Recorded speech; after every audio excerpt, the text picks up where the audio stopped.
Hi friends, అందరూ బాగున్నారు అనుకుంటున్నాను. It's a great day. మంచిగా వర్షాలు పడుతున్నాయి, అన్నీ స్మూత్గా జరుగుతూ ఉన్నాయి. సో ఇవాళ టాపిక్ ఏంటంటే మనం లో కాన్ఫిడెన్స్ నుంచి హై కాన్ఫిడెన్స్కి ఎలా వెళ్ళొచ్చు. సో లో కాన్ఫిడెన్స్కి ఉన్న ఒక క్వాలిటీ వచ్చి మన మీద మనకు నమ్మకం లేకపోవడం.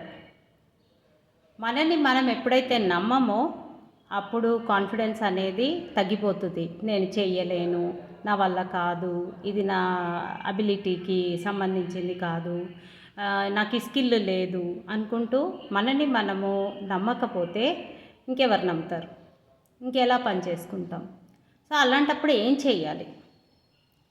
మనని మనము యాక్సెప్ట్ చేయాలి. ఓకే, నేను ఇది, నా కేపబిలిటీస్ ఇవి, నా ఎక్స్పెక్టేషన్ ఇది, నేను యాక్సెప్ట్ చేస్తున్నాను. నాకు ఈ స్కిల్స్ లేవు, నాకు ఈ పవరు లేదు, నాకు ఈ శక్తి లేదు. మరి లేనప్పుడు నేనేం చేయాలి? నేను అక్కడికి రీచ్ అవ్వాలంటే నేనేం చేయాలి? అంటే నేనేదో స్కిల్ నేర్చుకోవాలి, లేదా నేనేదో ఒక ఐడియా తెచ్చుకోవాలి, లేదా ఏదో ఒక సపోర్ట్ తెచ్చుకోవాలి. సో ఇలా చేసినప్పుడు మనకి లో కాన్ఫిడెన్స్ నుంచి హై కాన్ఫిడెన్స్కి జరగడానికి ఆస్కారం చాలా పెరుగుతుంది. ఈ టిప్ మీకు అందరికీ కూడా యూస్ అయింది అనుకుంటున్నాను. Thank you so much.